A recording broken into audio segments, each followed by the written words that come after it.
غير الشجاعه والقوه ما تمارسوهاش غير على المغاربه.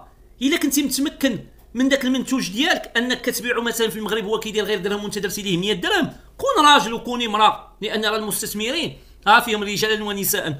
كونوا اقوياء، تفرضوه بنفس الثمن على الصعيد الدولي، ولكن نتوما جبناء ملي كتبيعوا بدرهم. كيف فسرت مثلا في المثال ديال المطيشه، ملي كتبيع الولد بلادك بدرهم، ملي كتبيعها بالاجنبي بدرهم، وكتبيع الولد بلادك بجوج دراهم، فانت خائن. الموضوع هو ديال تصدير البيض لدوله مصر. التصدير حنا ما عندنا حتى شي اشكال، حنا ماشي جايين كنتقدوا كنقولوا بان ما كيخصناش نصدروا ولا ما كاينش، ولكن كيخص ان كاين بالنسبه للاقتصاد، والناس الاقتصاد عارفين هذا الشيء، وما خاص الناس هما اللي يخرجوا يتكلموا في هذه المسائل. ولكن مادام كاين الفراغ كيخصنا اننا حنا اللي ننبهوا لهذه الخروقات. ففي الاقتصاد كاين توازن، ما محتاجينش نمشيو نقراو الاقتصاد، كاين توازن بين الاستيراد والتصدير دون المس بالاكتفاء الذاتي. معادله بسيطه، اننا اش كنديروا ملي كنكون عندنا انتاج كنتجو. الهدف الاول هو تحقيق الاكتفاء الذاتي. ما معنى تحقيق الاكتفاء الذاتي؟ هو انني انتج لتلبيه حاجيات السوق الداخلي، بمعنى انني انا ما نستوردش البيض، مثلا في المثال البيض ما نستوردش البيض، ولكن هذا ما تيمنعش انني ننتج اكثر من الاكتفاء الذاتي. فالفرق اللي كان يتنتج اكثر من الزائد عن الاكتفاء الذاتي، مثلا 100 بيضه هي الاكتفاء الذاتي ديالي، انا غادي ننتج 200 بيضه، فال100 بيضه ديال الاكتفاء الذاتي هذيك خط احمر ما يمكنش لي نمسها ولا نقيسها ولا نصدر منها الاخرين، هذيك ديال السوق الداخلي كتمشي. والفائض اللي هو 100 بيضه ولا شوف شحال على الاكتفاء الذاتي ديال 100 بيضه، هذاك نصدرو نرميه ندير به ما بغيت، بواحد التعبير اوسع، ندير به ما بغيت. فهذاك الفائض نصدرو نقادو، ماشي ما كاين حتى شي اشكال. حنا اليوم اش خارجين ملي كيقول لك التصدير، حنا هادشي شفناه في مواد اخرى. علاش شفنا بان الاكتفاء الذاتي ما عنده حتى شي قيمه، المعنى ولا الحاله ولا الاهميه ديال الاكتفاء الذاتي ما عنده حتى شي قيمه عند الناس اللي محتكرين اليوم الاقتصاد في البلاد. علاش كنقولوا محتكرين الاقتصاد؟ حيت ما كايناش اخلاقيات. الاخلاقيات اللي شفناها ما كايناش هي اللي تسببت في الارتفاع ديال الاسعار. علاش هادشي مبني على الملاحظات ديالنا في الاسواق الخارجيه. فملي كنمشيو نشوفوا مثلا الخضروات ولا الفواكه كنشوفوهم بانهم مصوبين مصدرين من المغرب ويباعون بارخص من ثمن المغرب في الاسواق الخارجيه. من هنا كيجي التحليل، من هنا علاش جينا حنا خرجنا وتنقولوا بان راه البيض هذا من جهه، وقلنا بان البيض غادي يوقع عليه نفس السيناريو اللي وقع للمواد الاخرى، مطيشه، البرتقال، جميع الفواكه ولا الخضر اللي كيصدرها المغرب. فاش قلنا بان السوق المصريه مثلا ولا السوق الاوروبيه، قبل ما نمشيو للمصريه، السوق الاوروبيه علاش كتبيع ارخص منا؟ حيت هي كتستورد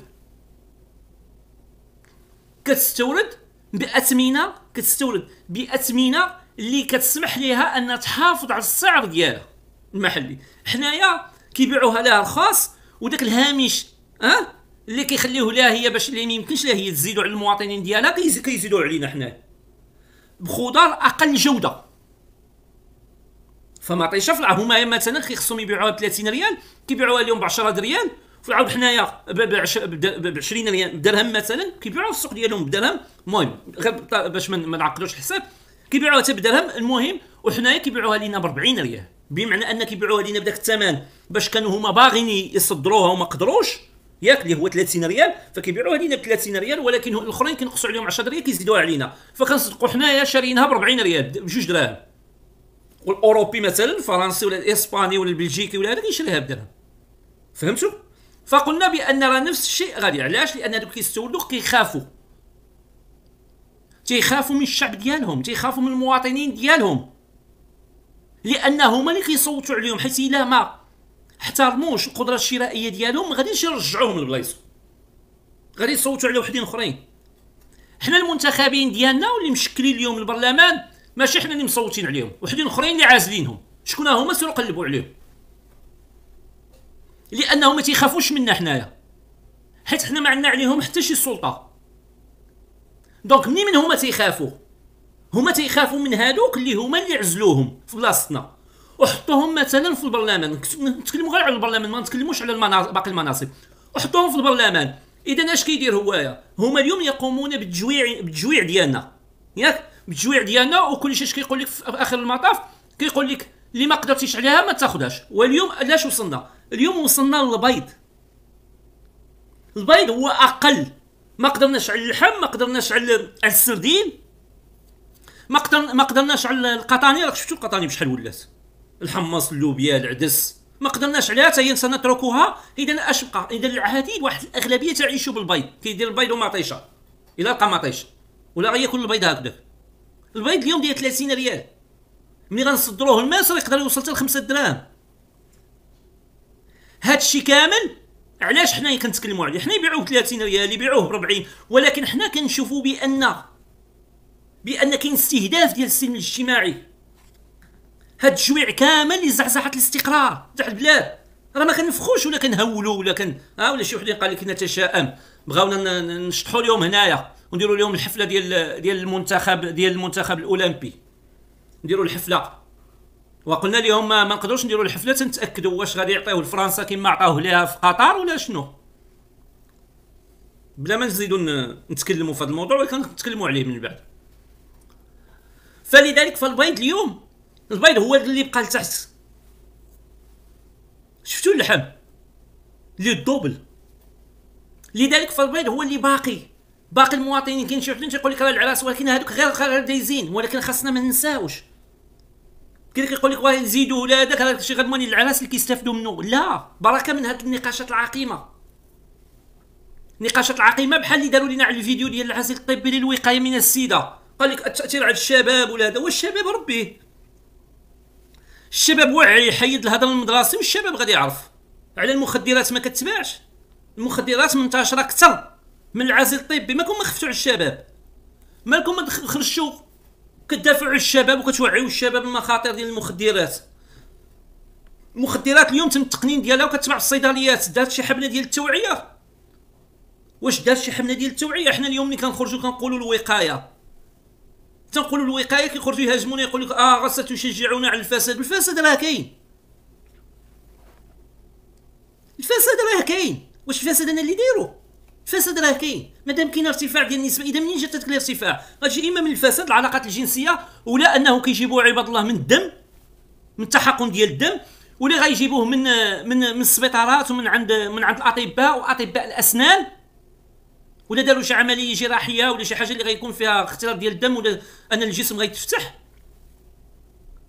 هادشي ملي غيجيو الفيروسات الى السيده منتشره وانتم بانكم مأطرين هاد الشعب، بمعنى هاد الارتفاع ديال هاد السيده ما فيش النسبه ديال العلاقات الجنسيه، بان الجنسي الهامش ديال الانتقال عبر ولا بالعلاقات الجنسيه هامش ضعيف جدا. ولكن داكشي ما تصوروا منه والو، لاننا واثقين مما نقول، ولان ما الشيء اللي كنتكلموا فيه اليوم وتنوعيوا فيه عندنا اطلاع. اذا كفى من هذيك النقاشات العقيمه كيف قلت لكم. والاخلاق راه كاين اختلاف بين التربيه على الاخلاق والتربيه الجنسيه. ماشي غير عندك اخلاق صافي راه غادي الجنس غتعرف اش غادي دير فيه بلا ما يكون عندك يكون عندك واحد المعلومات. لا، هادشي ما صحيحش، هادشي ما صحيحش، هادشي ما صحيحش. اذا الموضوع، نرجعوا للموضوع ديالنا ديال البيض. فالبيض اليوم هو مصدر القوت ديال الناس اللي ما عندهاش. اذا حنايا بالنسبه للتصدير ما كاين حتى شي مشكل تصدروا، ولكن تصدير شريطه الحفاظ على الاكتفاء الذاتي.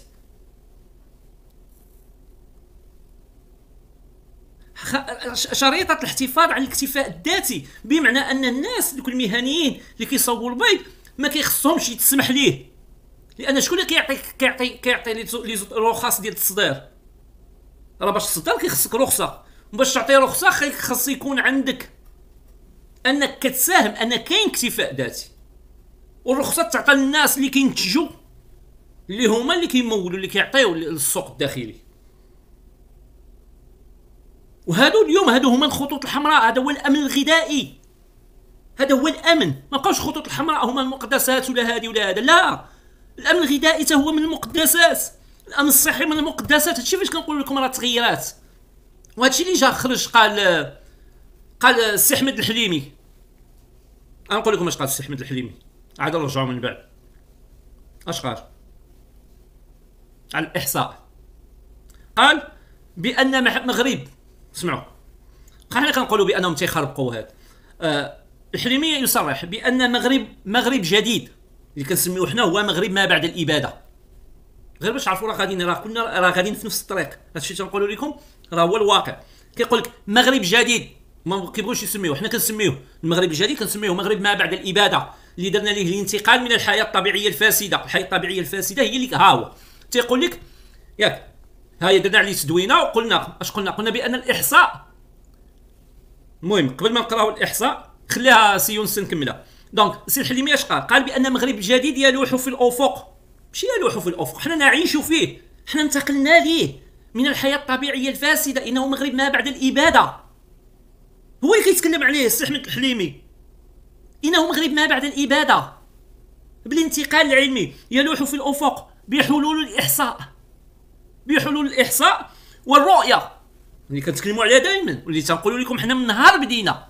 وبفضل الرؤيه الملكيه هي اللي شجعتنا ننخرط ونتطوع في الملف ديال الوباء، في التدبير بكل ما اوتينا من قوه علميه واللي بغيتو.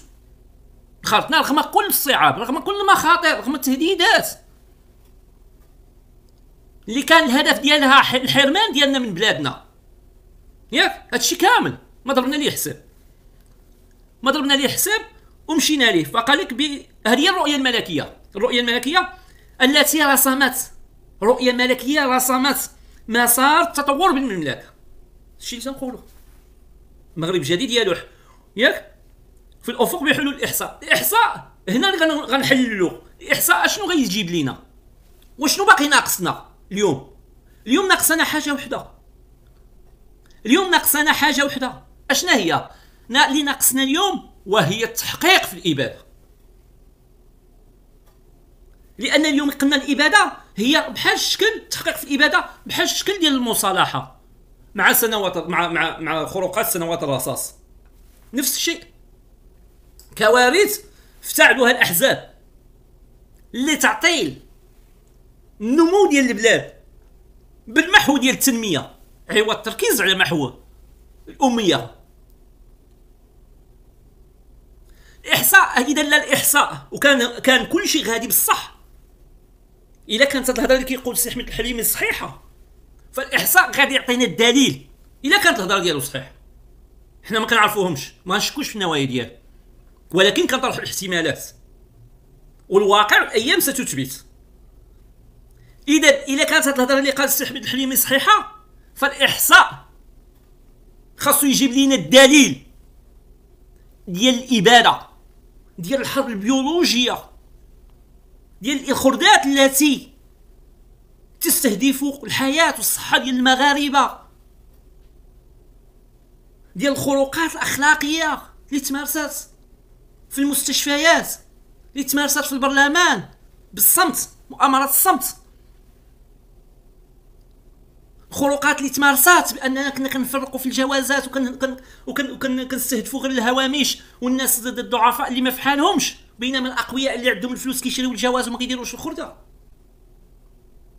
هادشي كلشي اسئله عديده اللي كنا كنطرحوها من نهار دخلنا لهذا الميدان الملف.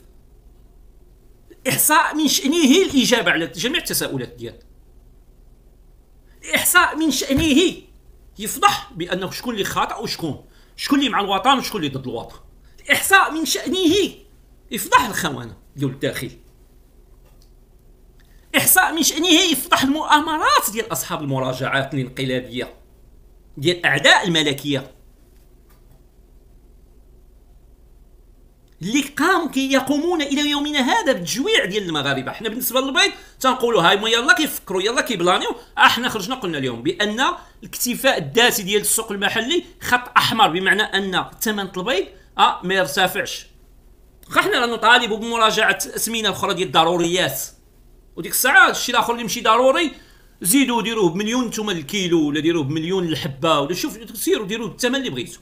غير الشجاعه والقوه ما تمارسوهاش غير على المغاربه. الا كنتي متمكن من داك المنتوج ديالك انك كتبيعو مثلا في المغرب هو كيدير غير درهم وانت درتي ليه 100 درهم، كون راجل وكوني امراه، لان راه المستثمرين فيهم رجالا ونساء. كونوا اقوياء، تفرضوه بنفس الثمن على الصعيد الدولي. ولكن نتوما جبناء ملي كتبيعوا بدرهم. كيف فسرت مثلا في المثال ديال المطيشه، ملي كتبيع الولد بلادك بدرهم، ملي كتبيعها بالاجنبي بدرهم، وكتبيع الولد بلادك بجوج دراهم، فانت خائن.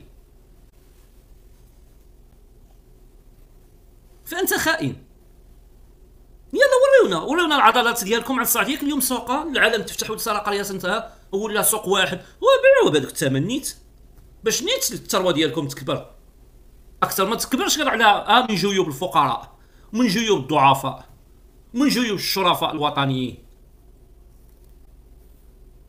بيعوها بنفس الثمن، ولكن ما في يديكمش كتبيعوها فابور وتجيو عندنا حنا نخلصوا عليكم الخساره، حيت ما تقدروش تهزوا الراس، وحيت كاينين بزاف الحوايج اللي الاخرين شادين عليكم. وسيروا عارفين راه حنا فاهمين. فهاد الشيء هذه هي الدوله الورش الاجتماعي اللي كيقول لك بان الملك كيهضر في جهه وهما كيطبقوه كينزلوه في الجهه الاخرى. الملك كيوجهوا من اجل مصلحه الشعب، وهما كيوجهوا من اجل مصلحه الاجانب وجيوبهم، وحنا نخلصوا عليهم الفرق. وهذا الشيء راه عندهم الاعفاءات الضريبيه، وسيروا بحال الشكل ديال الجواميس وديال ماشيات رومانيا الموبوءه والجواميسيه الموبوءه. راكم شفتوا كلشي، كتشوفوا كتفرجوا فيه. هذا بالنسبه للملف ديال البيض. كنتمنى ان الرساله وصلات.